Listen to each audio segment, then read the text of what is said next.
30 secondes sur le sujet. Les parents doivent contrôler les fréquentations de leurs enfants. Qu'en pensez-vous? Introduction. Le rôle des parents dans l'éducation de leurs enfants est primordial. L'une des responsabilités importantes des parents concerne le contrôle des fréquentations de leurs enfants. En effet, les amis et les relations sociales d'un enfant peuvent grandement influencer son développement, ses choix et sa personnalité. Mais jusqu'où les parents doivent-ils intervenir dans ces relations? Dans ce monologue, je vais examiner les arguments en faveur et en défaveur du contrôle parental sur les fréquentations des enfants, pour ensuite partager mon avis personnel sur la question. Première partie, les raisons pour lesquelles les parents devraient contrôler les fréquentations de leurs enfants. 1 minute 30 secondes. 1, 2. Protection et sécurité. Les parents ont la responsabilité de protéger leurs enfants des influences négatives. À un jeune âge, les enfants ne sont pas toujours capables de discerner les bonnes fréquentations des mauvaises. En surveillant leurs relations, les parents peuvent éviter que leurs enfants ne tombent dans des cercles de fréquentation qui pourraient les mener à des comportements dangereux, tels que la délinquance, l'alcool ou la drogue. Par exemple, un adolescent qui fréquente un groupe impliqué dans des activités illégales peut facilement être influencé à participer lui-même à ces activités. Le rôle des parents est donc de s'assurer que les amis de leurs enfants partagent des valeurs similaires et sont de bonnes influences. 2. Encouragement à des relations positives. Les parents peuvent également guider leurs enfants vers des relations qui leur apporteront du positif. Ils peuvent encourager leurs enfants à fréquenter des amis qui ont un bon impact sur leur éducation, leur comportement et leur bien-être mental.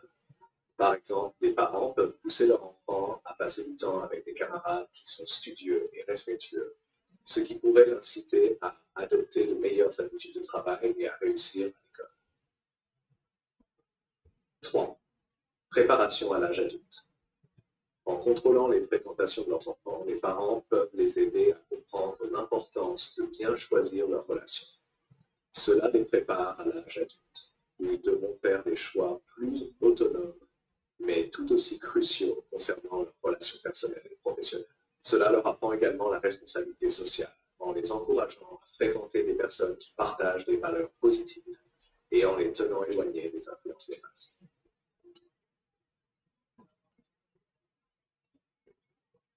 Deuxième partie, les risques d'un contrôle excessif des fréquentations par les parents. Une perte de confiance et de communication. Un contrôle excessif des fréquentations peut engendrer un manque de confiance entre les parents et les enfants. Les enfants peuvent ressentir que leurs parents ne leur font pas confiance pour faire leurs propres choix, ce qui peut mener à des tensions familiales et à une communication limitée. Cette perte de confiance peut pousser les enfants à dissimuler des aspects de leur vie à leurs parents, ce qui est contre-productif. Par exemple, un adolescent pourrait mentir sur ses fréquentations ou ses activités, rendant la tâche encore plus difficile pour les parents de le protéger. 2. Développement de l'autonomie et du jugement. Les enfants doivent apprendre à faire leurs propres choix et à développer leur propre jugement. Un contrôle trop strict pourrait nuire à ce processus. En effet, si les parents prennent toujours les décisions pour eux, ils risquent de ne pas savoir comment gérer les situations difficiles une fois adultes. L'autonomie est une compétence essentielle que chaque individu doit développer. Les erreurs font partie de l'apprentissage et les enfants doivent parfois apprendre par eux-mêmes quelles fréquentations sont bénéfiques ou non. Impact sur les relations sociales de l'enfant. Les enfants pourraient également se sentir isolés si leurs parents désapprouvent leurs amis sans raison valable. Ils pourraient avoir l'impression de ne pas pouvoir choisir leurs propres amis, ce qui peut nuire à leur développement social et à leur estime de soi.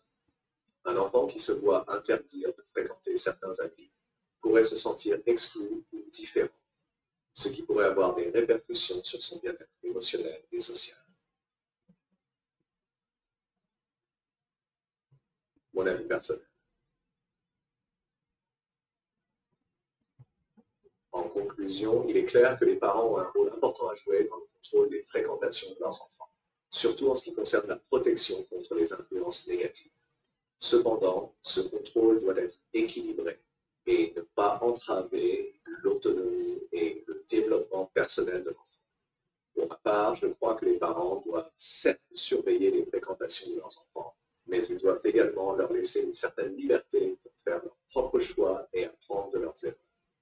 L'idéal serait de créer un climat de confiance et de communication ouverte où l'enfant se sent à l'aise de parler de ses relations avec ses parents.